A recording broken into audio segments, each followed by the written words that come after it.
fear in a Calgary neighbourhood. The number one thing you come to this country is like safety and security, and I strongly feel it's not existing now. Residents worried about extortion threats attend a special meeting hosted by police.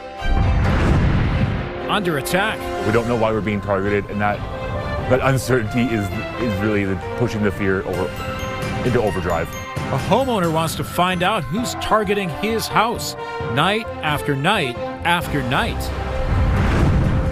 And waving that magic wand. There's all of this lore that's been built in, for centuries.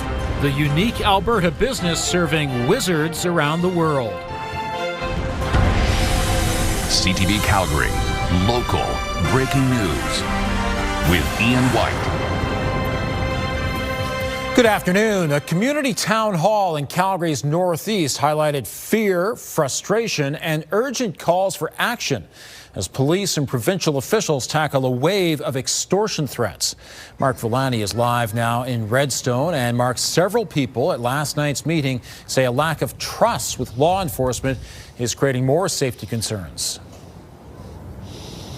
Yes, and that was a central theme at the town hall last night, with many in the South Asian community saying that their past experiences with police, many from their country of origin, weren't as positive as they'd like them to be, and it's discouraging people from coming forward when they receive these extortion threats. Now, CPS says the goal here is to build relationships, so reassure the public by explaining exactly what these threats are, how to protect yourself, and what to do if you are targeted. They're urging anybody who gets a threat like this to report it, come forward so that they can get working on these files. Now, about 70 people did show up last night to the Dashmesh Culture Center, including victims whose identities that we've protected. Police say many extortion calls are happening over apps like WhatsApp, often from international numbers, sometimes using the name of the terrorist-labeled Lawrence Bishnoi gang to create fear.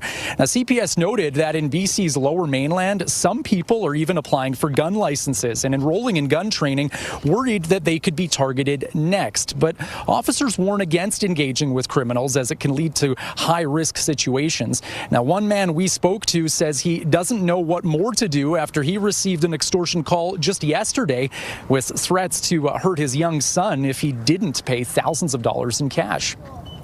I have talked to the police. They are helping me, but I have also asked for a private security for my home.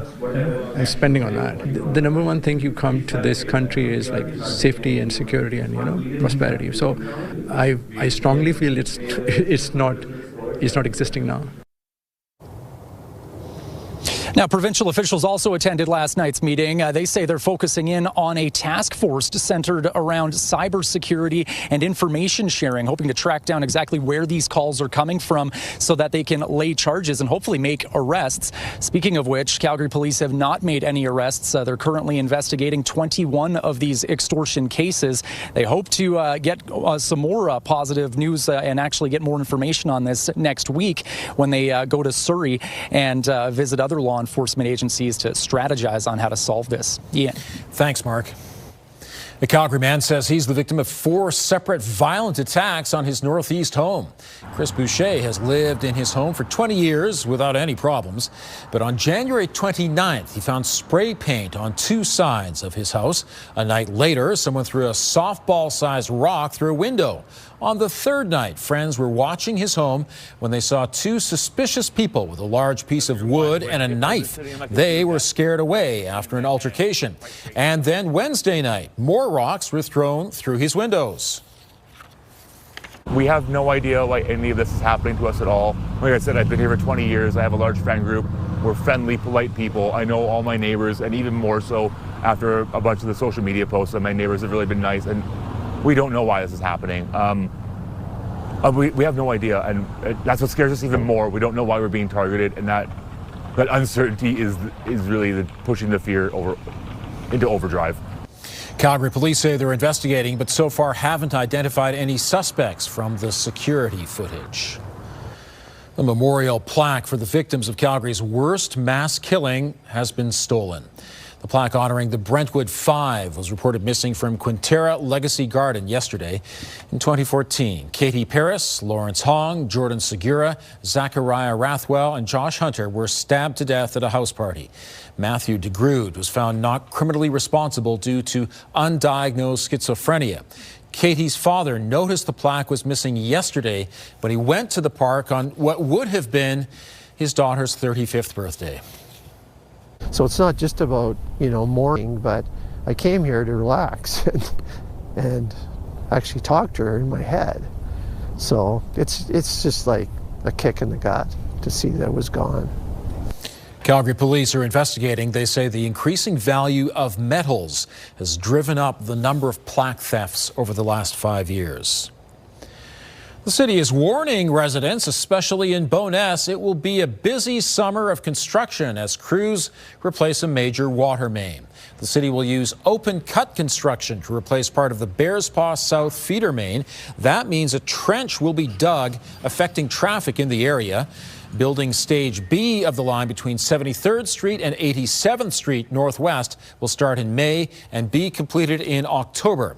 The city says this will lead to significant impacts for residents, including traffic, noise, parking, and access to local areas. The replacement of the entire line is scheduled to be done by the end of the year. More than a dozen UCP members have been listed as supporters of a petition on separation. Alicia Fieldberg joins us from McDougall Centre. And Alicia, 19 MLAs are on that list, and it's posted on the Republican Party of Alberta's website. Ian, most of those MLAs did not respond when we asked if they did support the pro-separatist petition. But some Albertans say the uncertainty alone is concerning. Now, 19 UCP MLAs, some of them cabinet ministers, are listed as supporting the separatist petition on the Republican Party of Alberta's website. But the UCP caucus and Premier Smith have suggested that UCP MLAs should not be signing. We've reached out to all those listed as supporting the petition, but only heard from the Alberta Minister of Trade. Joseph Scow says that he did not sign the petition and thinks Canada could work if we fight for Alberta's best interests. The uncertainty about who supports separation could be damaging for the whole province. Calgary Chamber of Commerce says it could influence whether or not investors choose Alberta. It's about making sure that we can expand our markets. And the truth is, we have grown our economy over the decades by accessing foreign capital. And we need to continue to do that, especially now as we're looking to diversify our markets and grow our economic sovereignty. Now, the group that started this pro-separatist petition says that some UCP MLAs have signed it and should be able to declare their support for Alberta independence. Ian? Thanks very much, Alicia. The Winter Olympics are underway in Italy, and Calgary is celebrating its Olympic legacy. The cauldron was lit up at Canada Olympic Park today, site of several events during the 1988 Games. Winsport will also be hosting Fan Fest and Pin Fest next weekend. Canada has sent 206 athletes to Milano Cortina, and 45 of them are based in Alberta.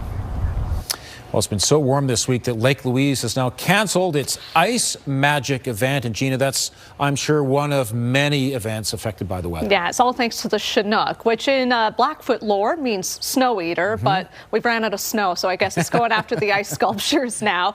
Yeah, it's especially a Chinook setup today, really for a bulk of the southern part of the province. And I'll show you on your radar satellite in our main weather hit just how pronounced the Chinook system is today. But we're seeing a little bit on the screen right now. We're at 15 degrees out there.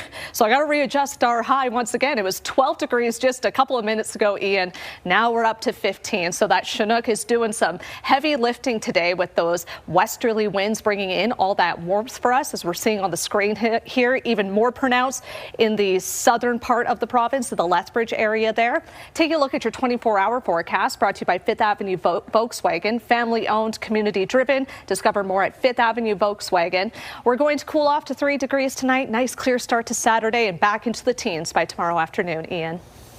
Thank you, Gina. An Alberta community is raising concerns about a proposed Alberta Provincial police. Next, how much more expensive their estimate is for a new force. And later, the Inuit performer with a soft spot for 80s pop songs. Elisa P. talks about doing Heart of Glass in her language. The town of Mayerthorpe says the province's proposed provincial police force could raise law enforcement costs by 320%. Mayerthorpe's chief administrative officer calculated the amount using a funding formula provided by the province. The town's deputy mayor says other municipalities are concerned as well. And the financial impact on Mayerthorpe would mean service cuts or tax increases. She wants to hear from the province about what additional resources Mayerthorpe would get for its money. How, as a municipality, are we going to be able to afford it when already we're going to be paying $200 and some thousand? What is it going to be costing us for us to actually run our own police force? Like, something has to go, or taxes have to go way higher. The province says it's modernizing the police funding model to allow for more transparency. It says it's not increasing the cost of policing and that the driver is the cost hike from the RCMP. A meeting is planned for March with the town of Mayerthorpe and the public safety minister. Gina, we've been setting records all week long, pretty much, and you have even more to tell us about. Yes, a lot of daily temperature records have been broken. We've been talking about that a lot, but now we're setting new monthly temperature records for some areas in the province. I'll show you on the screen in a moment, but the main driving force behind the warmth is what you're seeing on the screen right now through our Skywatch weather camera, that beautiful Chinook arch over the city right now, but it goes way farther than that. Monthly temperature records, like I mentioned, because of this ridge of high pressure for February 4th and 5th, areas like Lethbridge, Pincher Creek, Brooks, all set new monthly temperature records, which means this is the warmest it's been in February for these cities since we started keeping records. But Claresholm, Staveley and Tabor still get breaking rights for the warmest monthly record for February in the entire province at 24 degrees. But some areas were pretty darn close to that. There's a look at that ridge of high pressure right now over the province, and it's just in the textbook positioning to create these Chinook conditions. I mean, take a look at this here. I did a little bit of calculating. I mean, this consistent arch goes all the way from about Hinton down into Browning, Montana. So that's spanning a distance of around 800 kilometers north to south. So just this massive arch underway right now. Really cool to see that on the radar satellite. Looking at the next 3 days, a little bit of variability starts to set in as we get into Sunday, but Saturday for the most part is shaping up to be another Chinook day. So we'll see very windy conditions in the extreme south, like Lethbridge, which could see winds at 50 to 80 kilometers an hour. Pincher Creek, Crow's Nest Pass, similar story. Not as gusty for the Calgary area or areas around us. So we'll enjoy some sunshine and temperatures still in the teens, but we start to see that jet stream get a little more south as we progress through the weekend and into early next week, and that's going to result in temperatures regulating a little bit and conditions getting a little messy as well. So we're going to see that on your 5-day forecast here. Some increasing cloud on Saturday. It's going to start out really nice out there. Lots of sunshine for the morning, but as the afternoon progresses tomorrow, expect some increasing cloud throughout the day. Still a great day to be outside. Sunday, though, is when we'll start to see a nice start to the day. But like I mentioned, that jet stream is going to push down more south, so it'll be hovering around us a bit more. That's going to create the opportunity for some flurries to move in more in the evening on Sunday, and that'll carry over into Monday morning as well. It's a pretty low chance right now at around 40%, but still something that could impact commuters in the city as we begin next week. It'll be more pronounced, that messy mix of precipitation in the Lethbridge area once again. But then that sunshine returns back quite nicely for Tuesday and Wednesday. Thanks, Gina. What will Alberta's job market be like in a few years? Still to come, Alberta's Jobs and Economy Minister on immigration and the fields where there could be a labor shortage.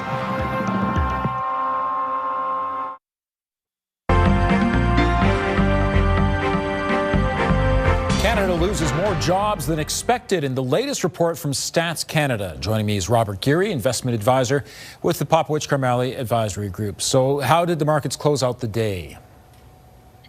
You know, it was a happy Friday to Ian because we saw a lot of selling pressure over the last 3 days, but we caught a bottom here, and there was quite a bit of a rebound, especially on the Dow. It got over 50,000 for the first time ever, so that's kind of the psychological barrier that we crossed today. And on the tech side of it, we were watching two sides of this because we still see some pressure from the tech stocks. Amazon down, but they're all saying they're going to be spending more. NVIDIA is the one that they're going to be spending on. NVIDIA was up 8% today. And here in Canada, I'm sure people were taking a close look at those employment numbers. Yeah, we did see the Canadian dollar spike a little bit on this news, and I think it was a mixed report, not a great report in the fact that we were supposed to add jobs, and we subtracted 25,000 jobs from the market. Don't blame Alberta. They added jobs. We can blame Ontario on this one, mostly in the manufacturing. That's where that number came from. But I was also looking at the unemployment number, which came down. So the unemployment number came down, but I was looking under the hood on that. The participation rate keeps falling. So the number of people looking for work keeps falling off. And the trend, you have to start looking at an aging population and new immigration laws as a factor in why that's happening. And I'm sure lots of people will cast a bet on the Super Bowl this weekend, a bet or two, but there's another trend going on there. Yeah, we'll expect $1.8 billion just to roll hands here just on the Super Bowl alone. And normally you'd see the traditional DraftKings, FanDuel, and the like participating as the only players. But now we have these other players like Kalshi and prediction markets like Polymarket coming to the table here. And this is an interesting one because they're getting through a lot of states that have banned online gambling as they are considered a financial contract and not a gambling bet. So this is an interesting one. The app has seen on Kalshi alone 4 times the amount of ads than any of other these gambling apps. So this is going to be an interesting watch on Sunday. Yeah, quite a trend indeed. Thanks very much. Yeah, appreciate it. Alberta's minister responsible for the economy focused on growing the province's workforce during an address to Calgary business leaders today. I know the federal government is reducing immigration numbers, and I would argue in the wrong place, because we do need to find labor from out of country. It's not uncommon for us. But we just want to make sure that it is the proper labor force that we need, not just taking whoever the federal government gives us. Joseph Scow says in the next 15 years, Alberta won't have enough workers in multiple sectors, including defense and education. He also says there's an opportunity to expand in the field of data centers, but that expansion needs to be balanced with grid stability and the environment. Extortion crimes are creating fear and frustration in Calgary's South Asian community. Here's Tara Nelson with a look ahead to CTV News at 6. Hi, Ian. At a community town hall hosted by Calgary Police, officers faced urgent calls for action. Coming up at 6, how Calgary Police plan to address those community concerns. Also ahead, the Winter Olympics are officially underway. Coming up, we'll have details about a Calgary bar that's encouraging patrons to come on in and cheer on Team Canada. Ian. Thanks, Tara.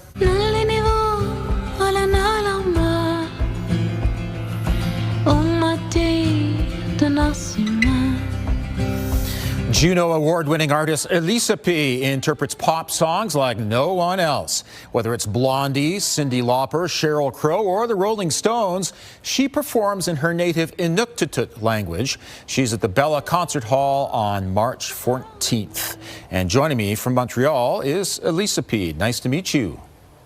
Nice to meet you. It will be the day after my birthday, so it will be a marvelous time. That sounds wonderful. So why did Blondie's Heart of Glass resonate with you?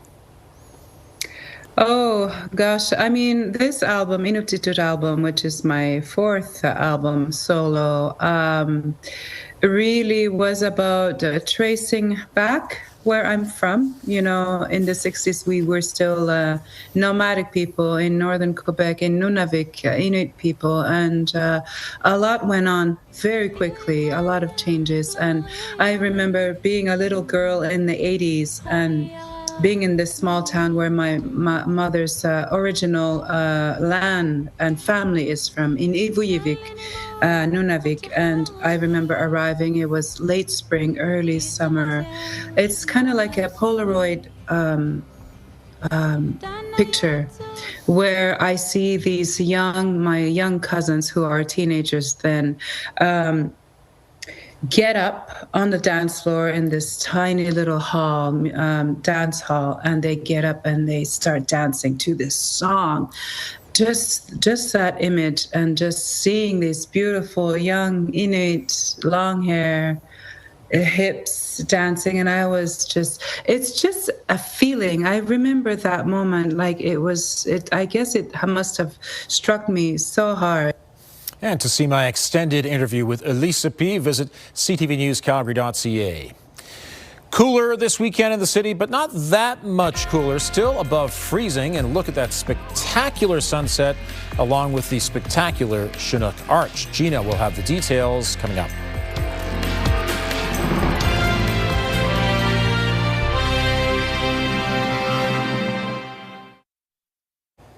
What struck me about your forecast, Gina, is that we have the overnight lows below freezing yet again. Yeah, and we can thank the Chinook that we've been talking about for the most of the weather today, and is even driving our temperatures right now. I mean, the forecast high was 12 degrees. Winds were pretty calm today, but that Chinook now has driven things up quite a bit, up to 15 degrees. We just set that new temperature high for today throughout this show, so we're at 15 right now. Normal for this time of year is -1, so our lows, as Ian, you alluded to there, aren't even getting to what's a normal high for this time of year. And tomorrow, pretty similar situation, 13 degrees tomorrow, so we're still in the low to mid-teens throughout southern Alberta. But then we're going to transition into some cooler temperatures, relatively speaking, by Sunday, with your lows below freezing. Thanks, Gina. Magic is being made in a small wood shop in Okotoks where hundreds of custom magic wands are crafted every week for aspiring wizards around the world. Inside this backyard workshop, fantasy by numbers, custom carves, every one of them.